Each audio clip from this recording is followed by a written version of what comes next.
Good morning, guys. Welcome back to my channel.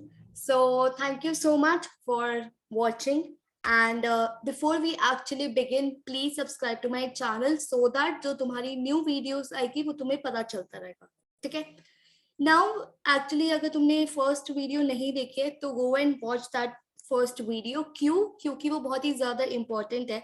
Because उसमें first chapter का first part हमने cover किया है. ठीक है, and this is the second part of the chapter, मतलब the second half of the chapter. तो अगर तुम्हें फर्स्ट पार्ट नहीं आता तो तुम सेकंड कैसे समझोगे? ठीक है, इसलिए go and watch that particular part first and then come back to this particular video. Now जो हमने पार्ट छोड़ा था वो था मोड्स ऑफ एंट्री. अब एक कंपनी है, लेट्स से कंपनी XYZ जो यूएस में काम कर रही है. अच्छा खासा उसका बिजनेस चल रहा है. ठीक है, अच्छे खासे प्रॉफिट्स कमा रही है. बट उसके दिमाग में एक दिन आता है, यार let's expand our operations in India. हम अपना काम अब इंडिया में खोलते हैं. ठीक है, तो अब वो एंटर कैसे करेगी? अब उसके पास तीन तरीके हैं. या तो वो ट्रेड तरीके से करे, ठीक है, मतलब या तो वो एक्सपोर्ट इंपोर्ट कर दे, जो वो वहां पे प्रोडक्ट्स बना रही है वो इंडिया में एक्सपोर्ट कर दे. ठीक है, जैसे चाइना ने अगर कोई टॉय बनाया और एक्सपोर्ट कर दिया इंडिया में, तो इंडिया में वो तुम्हारे पास पहुंच जाएगा. ठीक है, बिकॉज वो अवेलेबल होगा. Second, contractual related. या तो तुम किसी डोमेस्टिक कंपनी के साथ, इंडिया की कोई भी ABC कंपनी के साथ कॉन्ट्रैक्ट में आ जाओ, लीजिंग कर लो, लाइसेंसिंग कर लो, फ्रेंचाइजिंग कर लो. ठीक है, अगर तुम्हें वो भी नहीं करना है तो तुम एक अपनी खुद की सब्सिडरी यहाँ पे खोल दो. That is the investment related. ठीक है, तो उसके पास बहुत तरीके हैं इंडिया में घुसने के. So let's study one by one. ठीक है, this is the very nice diagram that I found on Google images. ये मुझे बहुत अच्छा लगा. क्यों? क्योंकि इसमें तुम्हारे जो एग्जाम के लिए रेलेवेंट है एंट्री मोड्स वो सारे शो किए हुए हैं. ठीक है, तो when it comes in your exam तो तुम पिक्चराइज कर पाओ चीजें अच्छे से. First of all we will be studying about the trade related mode of entries. ठीक है, एक्सपोर्टिंग क्या होता है? एक्सपोर्टिंग मतलब बच्चे थे जब भी पता था हमें कि क्या होता है एक्सपोर्टिंग. कि एक कंपनी होती है, दूसरी कंपनी में अपना दूसरी कंट्री में अपना माल बेच देती है एंड फिर वो तुम्हें अवेलेबल हो जाता है, राइट? तो यही होता है एक्सपोर्ट. क्या होता है, लेट्स से आज मेरा शर्ट का बिजनेस है. अब मैं चाहती हूँ कि मुझे ये यूएस में बेचनी है, तो एक्सपोर्ट कैसे करूंगी? मैं पहले शर्ट इंडिया में बना के फिर फाइनली यूएसए में एक्सपोर्ट कर दूंगी. ठीक है, तो दिस इज वेरी ट्रेडिशनल. ये बहुत ही पुराना है और ये चलता हुआ आ रहा है और ये आज तक चलता हुआ आ रहा है. एंड एक्सपोर्ट का ऑपोजिट क्या होता है? Import. Export is when you sell the product, import is when you purchase the product. ठीक है, अब तुम्हें एक्सपोर्ट करना है. अब तुम्हारे पास तीन तरीके हैं. First of all is the direct exporting. इसे अगर तुम्हारे एग्जाम में आता है मोड्स ऑफ एंट्री, ये बहुत ही ज्यादा डिटेल्ड है. तो आई बिलीव तुम एक एक लाइन में अगर ये मीनिंग लिख दोगे तो टीचर को मौका नहीं मिलेगा कि वो तुम्हारे मार्क्स काट दे. ठीक है, moving on to the direct exporting. Direct exporting क्या होती है? कंपनी जब अपना माल, मतलब अपने प्रोडक्ट्स डायरेक्टली फॉरेन कंट्री में बेचती है. ठीक है, उसके खुद के डिस्ट्रीब्यूशन चैनल्स होते हैं एस्टैब्लिश्ड एंड वो क्या करती है? वो बेच देती है. ठीक है, दैट इज द डायरेक्ट. अब इनडायरेक्ट एक्सपोर्टिंग क्या हो गया? कि आपकी यार वहां पे ना जान पहचान नहीं है, आपके वहां पे डिस्ट्रीब्यूशन चैनल्स नहीं है, तो आपको किसी कंपनी की हेल्प लेनी पड़ेगी. मतलब आपको किसी डिस्ट्रीब्यूशन कंपनी की हेल्प लेनी पड़ेगी. तो आप क्या करते हो? लेट्स से आप बुक्स बनाते हो. ठीक है, आपने बुक्स एक्सपोर्ट करनी है, तो आप एक पब्लिशर डिस्ट्रीब्यूटर्स लिमिटेड XYZ के पास गए. आपने कहा कि मुझे यूएसए में एक्सपोर्ट करनी है. तो वो कहते हैं हाँ हम करवा देंगे, हम थोड़ा चार्जेस लेंगे. ठीक है, तो आपने क्या किया? आपने एक मिडिल मैन इन्वॉल्व कर दिया एंड देन आप क्या करवा रहे हो? एक्सपोर्ट करवा रहे हो. ठीक है, फिर आता है इंट्रा कॉर्पोरेट ट्रांसफर्स. ठीक है, इंट्रा कॉर्पोरेट ट्रांसफर्स क्या होता है? When a company in one country may sell its products to its affiliated company in another country. Let's say Hindu Unilever है इंडिया में. ठीक है, तो वो अपने प्रोडक्ट्स क्या करे? यूनिलीवर इन यूनाइटेड स्टेट्स में दे दे. ठीक है, तो दिस इज वेरी कॉमन जब एक एफिलिएटेड कंपनी दूसरी कंट्री में बैठ के तुम्हारे प्रोडक्ट्स बेच रही है. Okay, see just for your sake of knowledge, जो इंडिया में सबसे ज्यादा एक्सपोर्ट होता है, that is engineering goods, gems and jewelries. So these are your top 10 items which are actually exported from India to rest of the world. Now, what do you believe? मतलब तुम्हें क्या लगता है कि is export a good thing or is export a bad thing? Obviously, it's a very good thing. And as a businessman, if you want to use export as a medium in order to, earn money or in order to enter another country, ये बहुत ही अच्छा method है. क्यों? क्योंकि ये बहुत ही ज्यादा simple है. मतलब तुम्हें ना वहां पे जाके इतनी ज्यादा इन्वेस्टमेंट करनी. ठीक है, अगर तुम्हें नहीं पता डिस्ट्रीब्यूशन चैनल, तुम्हें सिर्फ एक कंपनी से कांटेक्ट करना है, डिस्ट्रीब्यूशन कंपनी से. तो it is very simple and it is very easy.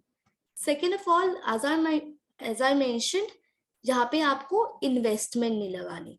क्यों नहीं लगानी इन्वेस्टमेंट? बिकॉज आपको वहां पे जाके पूरी मैन्युफैक्चरिंग यूनिट स्टैब्लिश नहीं करनी, आपको पूरी अपनी कंपनी नहीं बनानी, आपको सिर्फ अपनी कंट्री में प्रोडक्ट्स बनाने हैं और सिर्फ उन्हें बेचना है.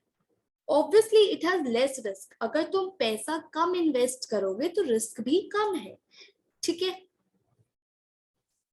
Now, moving on to the disadvantage. Why do you think people don't use export as their mode of entry? Cost of products increases. See, export करवाना इतना इजी नहीं होता. एक्सपोर्ट में आपके शिपिंग चार्जेस सब कुछ लगते हैं. ठीक है, और अगर आप इनडायरेक्ट पे जा रहे हो तो फिर मैनेजमेंट फीस उसकी भी दोगे. तो ऑब्वियसली आप ये सब खर्चे कैसे निकालोगे? अपने प्रोडक्ट के प्राइसेस इंक्रीज करके, राइट? और तो कोई तरीका नहीं है. कस्टमर से ही रिकवर करोगे.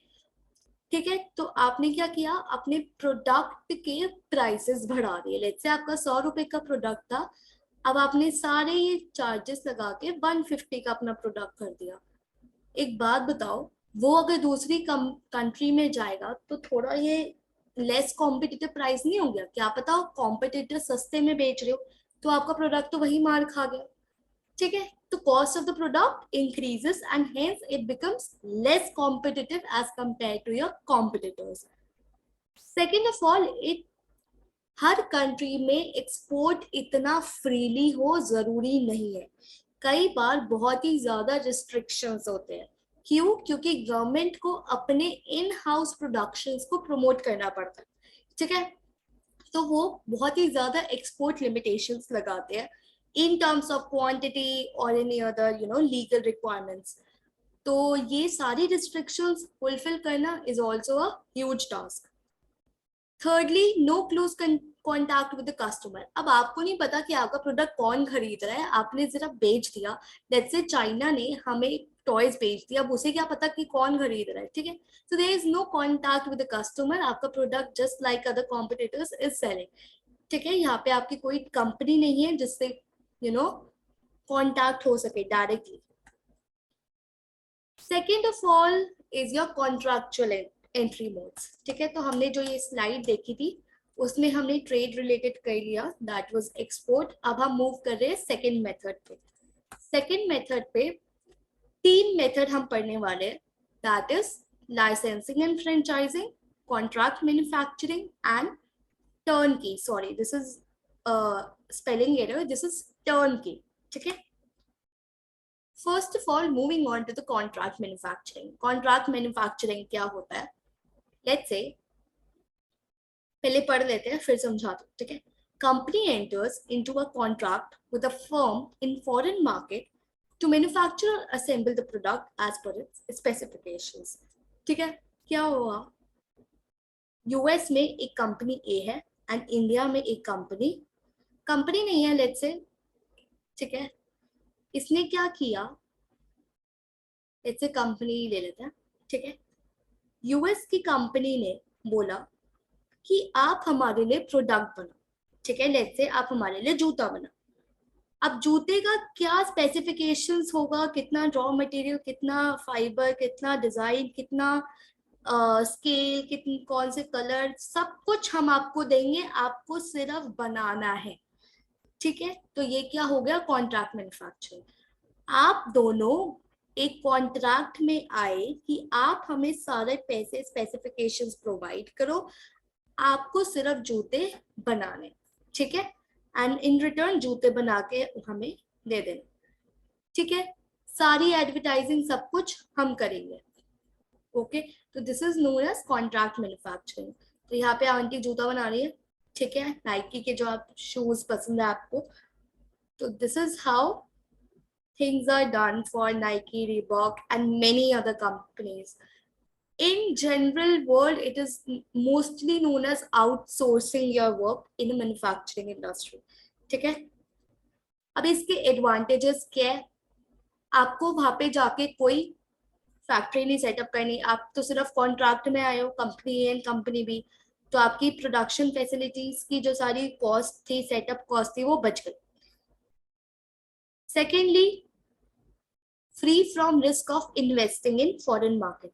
Kind of a similar point, आपने यहाँ पे कोई पैसा इन्वेस्ट नहीं किया, आपने सिर्फ क्या किया है, एक कॉन्ट्रैक्ट किया है, ठीक है, आपने यहाँ पे कोई लैंड नहीं खरीदी, मशीन नहीं खरीदी, आप कंपनी बी की मशीन मतलब कंपनी बी की इन्वेस्टमेंट यूज कर रहे हो जो वो ऑलरेडी कर चुका है।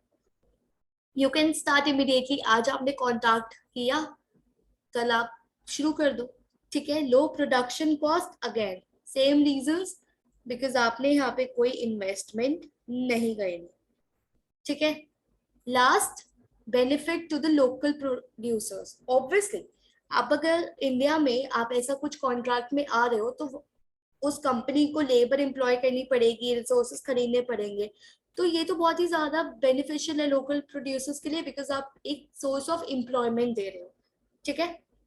Now what are the disadvantages, अगर ऐसा आप एक कॉन्ट्रैक्ट में आ रहे हो तो डिसएडवांटेजेस क्या है, लेस कंट्रोल ओवर मैन्युफैक्चरिंग। आप बैठे हो यूएस में, वो बैठा है इंडिया में, आपने कॉन्ट्रैक्ट में सारी स्पेसिफिकेशन मेंशन कर दी, बट अभी भी आपका एक फॉर्म ऑफ इनडायरेक्ट कंट्रोल हो गया, ठीक है, तो आप उतना ज्यादा उसे कंट्रोल नहीं कर रहे हो, तो control is a sort of indirect instead of being direct.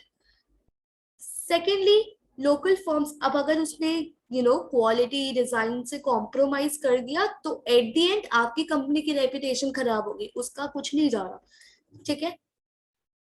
Thirdly, आपको बेचना अलाउ नहीं है products, local producers are not allowed to sell, वो नाइकी और रिबॉक के शूज नहीं बेच रहे, बेच आप ही रहे हो, वो सिर्फ बना रहे हो, वो मैन्युफैक्चर कर रहे हैं, ठीक है, तो यहाँ पे लोकल प्रोड्यूसर्स का थोड़ा नुकसान हो जाता है।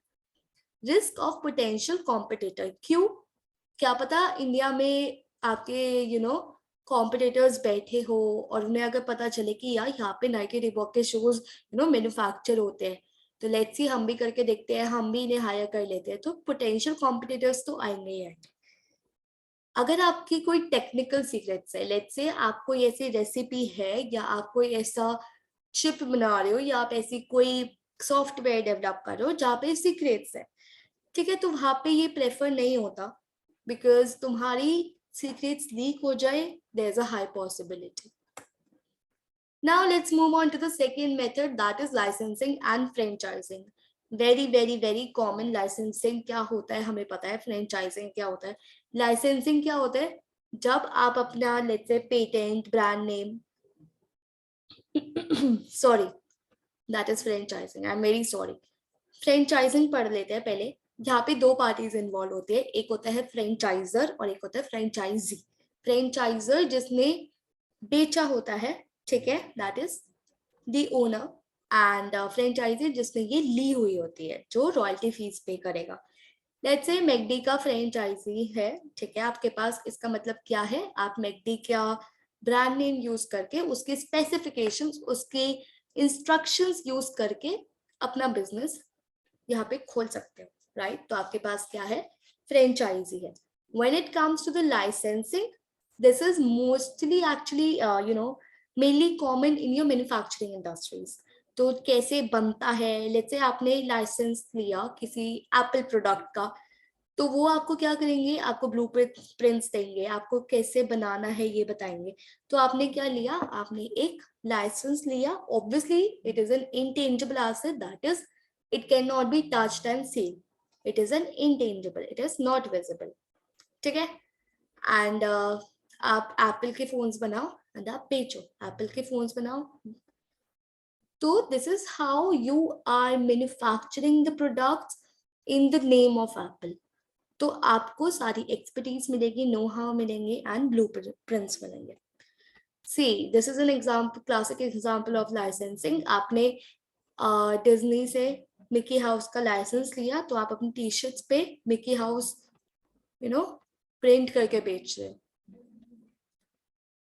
अब दोनों के बीच में डिफरेंस क्या है? जब हमने ये इनका मीनिंग पढ़ा तो ये तो बहुत ही ज्यादा सिमिलर से साउंड कर रहे हैं। अब दोनों का डिफरेंस क्या है? First difference is franchising is generally for the longer term as compared to the licensing. Second difference, franchising में आपने पूरा का पूरा बिजनेस से ट्रांसफर कर दिया, आपने बोला पूरा का पूरा मैकडी खोल ले, बट आपने एप्पल के केस में ऐसा नहीं किया, आपने एक छोटा सा पार्ट उसे ट्रांसफर किया, ठीक है, नॉट इवन ट्रांसफर, मतलब एक राइट दिया। फ्रेंचाइजर कभी भी कॉन्ट्रैक्ट तोड़ सकता है अगर आपने उसके रूल्स एंड रेगुलेशंस फॉलो नहीं किए, ठीक है। Licensing is mainly famous in the manufacturing industries and franchising is mainly famous in the service industries. In case you want, further differentiation, you can just go through this particular slide and you can just take an assess. What are the advantages of licensing? मतलब आप खुद एक बार सोचो, let's say McD का example लेते हैं और फिर इन सारे एडवांटेजेस को थोड़ा रिलेट करना चाहते हैं। Virtually no investment. अब जो ओनर है मैकडी का, उसने कोई इन्वेस्टमेंट की यहाँ पे? नहीं की। आप थे वहां पे जाके लेने वाले, आपने लिया, आपको भरोसा था मैकडी के नाम पे कि यार अगर मैं अपनी शॉप मैकडी के नाम से खोलूंगी ना तो ऑब्वियसली लोग आएंगे, भागे भागे आएंगे। तो उसने तो नहीं की कोई इन्वेस्टमेंट, बल्कि आप ही उसमें रॉयल्टीज दे रहे हो, राइट। रेगुलर फी एज इनकम, उसका तो फायदा हो गया, रॉयल्टी फी जा रही है, उसका सारा रेवेन्यू, मतलब सारा तो नहीं, एज परसेंटेज ऑफ रेवेन्यू जा रहे, प्रॉफिट्स जा रहे, तो उसके लिए तो रेगुलर इनकम हो गई। It is not, franchisor is not liable for your losses. आपको लॉस हुआ, आपकी गलती, ठीक है। गवर्नमेंट इंटरवेंशन थोड़े कम हो जाते हैं, बट टू सम लेवल कम होते हैं। ऐसा नहीं है कि गवर्नमेंट टोटली इग्नोर करती है, बट या to some extent it actually reduces. क्यों? क्योंकि यहाँ पे लोकल पर्सन ही बिजनेस मैनेज कर रहा है। नाउ फायदा ये है कि लाइसेंसी है तुम्हारा इंडिया का, तो उसे तो थोड़ी मार्केट की नॉलेज होगी, उसे तो पता होगा ना कि कस्टमर्स को क्या पसंद है, कस्टमर के प्रेफरेंसेस क्या है, कौन सा कॉम्पिटिटर हमारे ऊपर ज्यादा हावी हो रहा है। तो लाइसेंसी have generally more knowledge about their local area, about the particular country as compared to the licensor जो यूएस में बैठा है, ठीक है। ऑब्वियसली अगर आप मैकडी का लेते हो तो हर बंदा, हर शॉप मैकडी के नाम से नहीं खुल सकती। क्यों? क्योंकि McD is a patent, McD is a brand name. आपको वो यूज करने के लिए परमिशन लेना पड़ेगा, आपको वो यूज करने के लिए कॉन्ट्रैक्ट में आना पड़ेगा। तो आपके सारे कॉम्पिटिटर्स मैकडी का नाम नहीं खोल सकते, राइट। तो दिस इज द एडवांटेज। अब डिसएडवांटेज क्या है? आपने लाइसेंस लिया 10 साल के लिए, ठीक है। अब आपने सारी टेक्निक सीख ली, आपने सारा काम सीख लिया, पता चला 11th ईयर में आप भी शुरू हो गए, ठीक है। तो this is a very disadvantage कि यार लाइसेंसी खुद अपना एक सिमिलर प्रोडक्ट के साथ आ सकता है और वही आपका सबसे बड़ा कंपटीशन प्रूव हो सकता है, ठीक है। लाइसेंसी में शेयर द ट्रेड सीक्रेट्स, ऐसा होता नहीं है। क्यों? क्योंकि जो कॉन्ट्रैक्ट्स होते हैं वो बहुत ही ज्यादा स्ट्रिक्ट होते हैं, ठीक है। और अगर आप ऐसा करते हो तो आपको फाइन्स एंड पेनल्टीज भी देनी पड़ सकती है, but being a human being there is a possibility कि आप शेयर कर दो किसी के साथ। कॉन्फ्लिक्ट्स अराइज हो सकते हैं as it is a contractual agreement, there may be conflicts आ जाए किसी भी बात पे, ठीक है, एंड एज अ रिजल्ट आपको कोर्ट केस जाना पड़ेगा, वो दोनों के लिए ही डिसएडवांटेज होगा। Now, moving on to the turnkey projects. Turnkey projects are very, very, very common. ठीक है, इसे डोमेस्टिक एस्पेक्ट में देखते हैं firstly, then we will move on to the international aspect. Domestic aspect में कैसे? लेट्स से आज मेरे को घर चाहिए, बट मैं नहीं चाहती कि यार मैं ना पूरा सब कुछ करूं, ठीक है, कि मैं कॉन्ट्रैक्टर डिसाइड करूँ, फिर मैं सारा आर्किटेक्चर डिसाइड करूँ। मैंने एक सप्लायर को पकड़ा, मैंने कहा ये ले पैसे, मुझे घर बना के दे। ठीक है, अब इससे क्या हुआ, मेरा सारा का सारा हेडेक कम हो गया। अभी सप्लायर डिसाइड करेगा कौन सा आर्किटेक्टर, कौन सा कॉन्ट्रैक्टर, कौन सी लेबर, ये सब कुछ करेगा, मुझे आके सिर्फ इसे पैसे देने हैं। ठीक है, तो बनाया किसने, इसने इसने सिर्फ पैसे दिए। तो इसका अदर नाम क्या हो गया, बिल्ड, ऑपरेट एंड ट्रांसफर। अब आते हैं हम इंटरनेशनल एस्पेक्ट पे। लेट्स से चाइना में बहुत ही बड़ी एक कंस्ट्रक्शन कंपनी, और लेट्स से जापान में, ठीक है, रैपिड मेट्रो के। अब इंडिया को रैपिड मेट्रो चाहिए। अब इंडिया अगर खुद बनाने जाएगा तो फिर हो लिया। ठीक है, तो क्या हुआ, जापान में हमने एक कॉन्ट्रैक्ट किया कि आप हमें रैपिड मेट्रो बना के दो। हमने कहा हम आपको पैसे दे देंगे। ठीक है, तो रैपिड मेट्रो बनी, बिल्ड हुई पूरी की पूरी, ऑपरेट हुई, एंड फाइनली वो हमारे पास ट्रांसफर हो गई। तो हमने सिर्फ पैसा किसका दिया है, ओनरशिप के लिए, कि अब से वो एसेट हमारा। तो हमने क्या दिया, ओनरशिप के लिए पैसा दिया, एंड फाइनली वो हमारे पास ट्रांसफर हो गई। तो यही तरीका है, फॉरेन इन्वेस्टर के पास रिस्पॉन्सिबिलिटी होती है कि डिजाइन, कंस्ट्रक्ट, पूरा का पूरा ऑपरेशन सब कुछ वही करे, डिजाइन भी वही करे, बनाए भी वो, और जब वो प्रोजेक्ट खत्म हो जाए वो हमें फाइनली दे दे। ठीक है, अब इससे उसका क्या फायदा, ऑब्वियसली उसे पैसे मिलेंगे, पेमेंट्स मिलेंगे।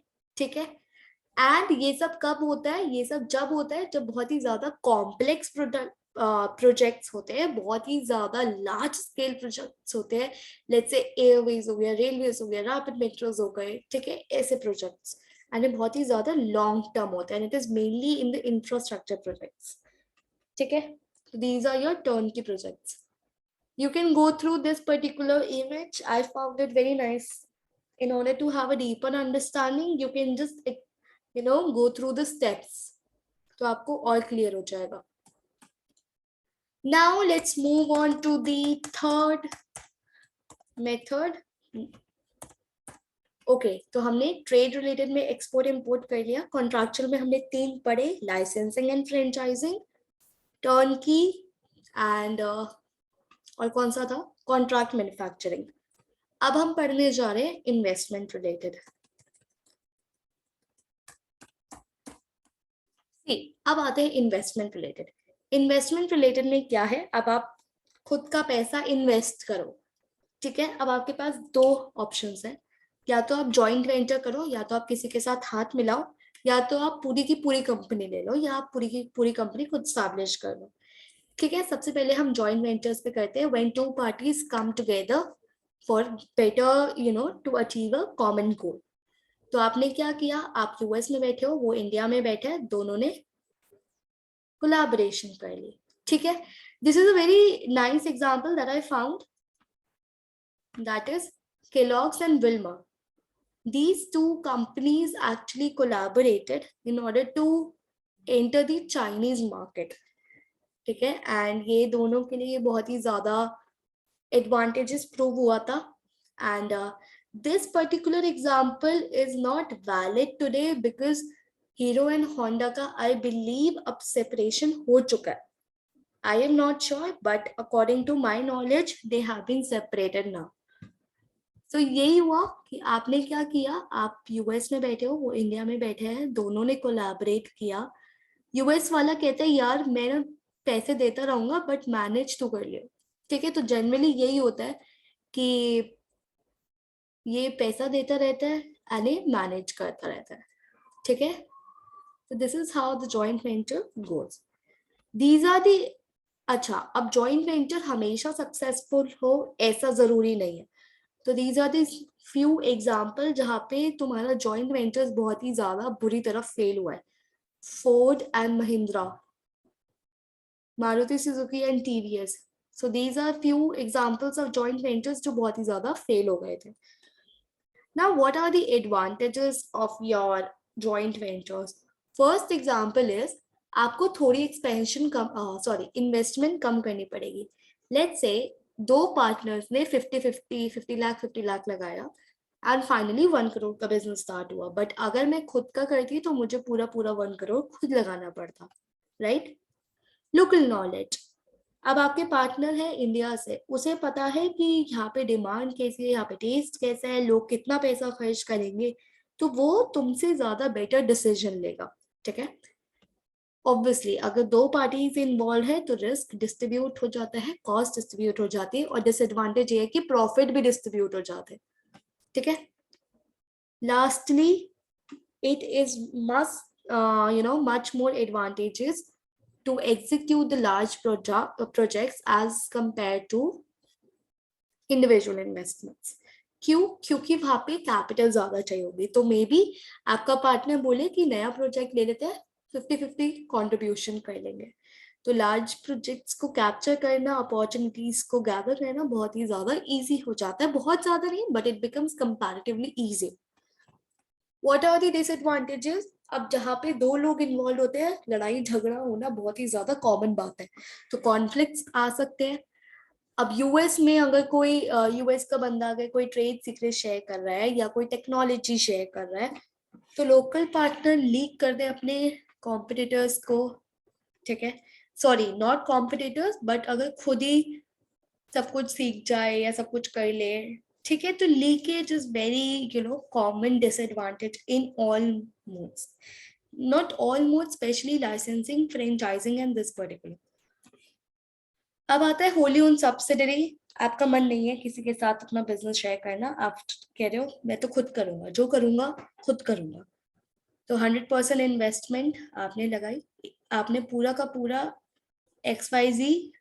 देखो, अब आपके पास दो तरीके हैं सब्सिडरी खोलने के, या तो आप खुद ही पैसा लगाओ, यहाँ पे नई कंपनी खोलो, नया इन्वेस्टमेंट करो, या यहाँ पे कोई कंपनी चल रही है, एग्जिस्टिंग फर्म है, उसे पूरा का पूरा एक्वायर कर लो, उसके 100% शेयर्स खरीद लो। ठीक है। एडवांटेज क्या है? आप अकेले हो, कंट्रोल पूरा आपका है, किसी को सीक्रेट शेयर करने की जरूरत है बिल्कुल नहीं, आप ओनर हो, सब कुछ आप डिसाइड करो। डिसएडवांटेज क्या है? अब आप यूएस में बैठे हो और आप इंडिया में आ गए हो, ठीक है, आपकी नॉलेज, पहले आप इंडिया में पूरा नॉलेज सर्वे करो, नहीं तो लैक ऑफ नॉलेज के साथ आप डिसीजन अच्छे से नहीं ले पाओगे। 100% इक्विटी खुद को करनी पड़ेगी, पूरा रिस्क खुद को लेना पड़ेगा। ठीक है। और कुछ कंट्रीज में तो ये अलाउ भी नहीं होता, कुछ कंट्रीज कहती है कि अगर आप हमारे कंट्री में आ रहे हो तो हमारे लोकल पर्सन को इन्वॉल्व करो, एंड रिस्क बढ़ जाता है ऑब्वियसली, अगर आपकी इन्वेस्टमेंट बढ़ रही है तो आपका रिस्क भी बढ़ेगा। This is very interesting, and finally all the topics are covered, all three methods are covered. ठीक है, that's it for mode of entry, इतना पता होना I believe काफी है। This is very nice, मुझे बहुत अच्छा लगा है। See, रिस्क एक्सपोर्टिंग में सबसे कम होता है, एंड अगर खुद का पैसा खुद की इन्वेस्टमेंट करने जाओगे तो सबसे ज्यादा होता है, बट कंट्रोल की जब बात आती है तो कंट्रोल एक्सपोर्ट में सबसे कम होता है, बट यहाँ पे सबसे ज्यादा कंट्रोल होता है। ठीक है। तो this is very nice, you can mention in your answer like this.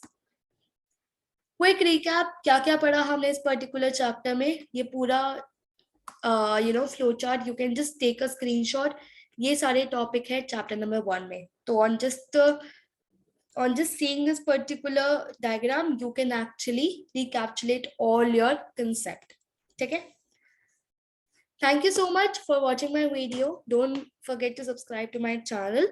Keep watching, keep sharing with your friends. All the best for your exam. Have a nice day.